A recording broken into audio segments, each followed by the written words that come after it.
Hello friends, कैसे हो आप सब। आज की कहानी है आत्मसम्मान।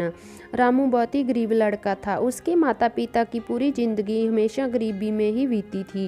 गरीबी के चलते रामू की पढ़ाई लिखाई नहीं हो पाई थी। रामू के माँ बाप बहुत ही बूढ़े और गरीबी से लाचार थे, जिसके चलते रामू अपने माँ बाप की आर्थिक सहायता के लिए वह शहर के एक सड़क के किनारे जूते पॉलिश किया करता था, जिससे उसकी थोड़ी बहुत आमदनी हो जाती थी, जिसके चलते उन कमाए हुए पैसों से रामू का घर चलता था। रामू बचपन से ही बहुत मेहनती और ईमानदार था। वह शहर के बड़े इमारतों को देखता था। उसे भी लगता था कि उसकी भी गरीबी एक दिन ज़रूर ख़त्म होगी और वह अपने माता पिता की अच्छी ज़िंदगी जीने में सहायता करेगा। यही सब सोचकर रामू अपने जूते पॉलिश की दुकान पर खूब मेहनत करता था, लेकिन वह कभी भी अपने ग्राहकों से अपनी मेहनत के पैसों से ज़्यादा पैसा कभी नहीं लेता था, जिसके चलते उसके दुकान पर खूब भीड़ होती थी। सभी रामू के व्यवहार से खुश रहते थे। एक दिन की बात है, रोज की तरह आज भी रामू अपने घर से अपने दुकान के लिए जल्दी से निकल गया था और फिर अपना दुकान खोलकर ग्राहकों की प्रतीक्षा करने लगा। इसी बीच उसकी दुकान के पास एक बड़ी सी गाड़ी आकर रुकी और उस गाड़ी में से एक कोट वाले साहब निकले, जो कि रोज की तरह अपने ऑफिस जा रहे थे। उन्होंने रामू के पास बोला कि मेरे जूते जल्दी से खूब अच्छे से चमका दो, क्योंकि आज हमारे कंपनी में बहुत बड़ी मीटिंग है। तो रामू भी फटाफट उन साहिब के जूते पॉलिश कर दिया, जिससे खुश होकर उस साहिब ने 500 रुपये का नोट थमाया। लेकिन रामू के पास तो इतने पैसे कभी भी एक साथ इकट्ठे नहीं हुए थे और ना ही रामू के पास उस समय छुट्टे पैसे थे कि वह अपने पैसे काट कर बाकी पैसे लौटा सकें। तो यह बात रामू उस साहिब से बताया कि उसके पास तो छुट्टे पैसे नहीं हैं। तो वह साहब थोड़ा जल्दी में थे तो बोले कि अभी तो मेरे पास भी छुट्टे पैसे नहीं हैं, इसलिए तुम पूरे पैसे ले लो। तो रामू तुरंत बोल पड़ा, साहब हम गरीब जरूर हैं, लेकिन मेहनत करके पैसा कमाना चाहते हैं।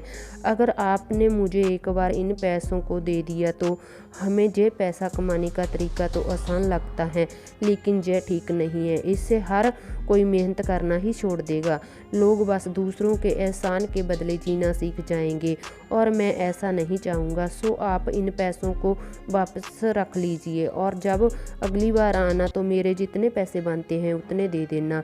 यह बात सुनकर उन साहब की आंखें खुल गई और मन ही मन सोचने लगे कि हमने इस लड़के की आत्मसम्मान की भावना को ठेस पहुंचा दिया है।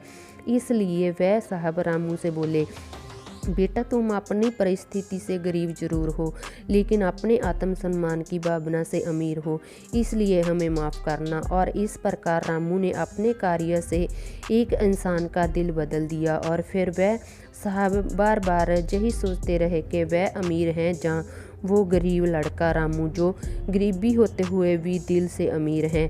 गरीबी एक ऐसी चीज़ है जिसे इंसान को जीवन में कभी ना कभी ज़रूर रहता है, लेकिन अगर हम गरीब होते हुए भी अपनी आत्मसम्मान की भावना को कभी भी कम नहीं होने देना चाहिए, क्योंकि आत्मसम्मान ही एक ऐसी चीज़ है जो कि इंसान को इंसान होने का एहसास कराती है। हो सकता था रामू अपनी गरीबी की परवाह करते हुए साहब के दिए हुए पैसों को ले लेता, लेकिन अगर वह उन पैसों को एक बार ले लेता तो ज़िंदगी भर उसे उस साहब के इंसानों तले रहना पड़ता। लेकिन रामू ने अपनी मेहनत और ईमानदारी को हमेशा आगे रखा, जिसके चलते वह लोगों का दिल जीतने में सफल रहा। हमें अपने जीवन में चाहे कितनी भी कठिन दौर से क्यों ना गुजर रहे हो, लेकिन कभी भी अपने आत्मसम्मान की भावना को कभी नहीं खोना चाहिए, क्योंकि अगर हमने अपना एक बार आत्मसम्मान की भावना को खो दिया तो हो सकता है कि हमें फिर लोगों के एहसानों के तले अपनी ज़िंदगी गुजारनी पड़े। पूरी कहानी पढ़ने के लिए धन्यवाद आपका। कहानी कैसी लगी मुझे कमेंट में ज़रूर बताएं। अगर आपने मेरे चैनल को सब्सक्राइब नहीं किया है तो चैनल को सब्सक्राइब करें, ताकि मेरी आने वाली हर वीडियो आप तक सबसे पहले पहुंच सके।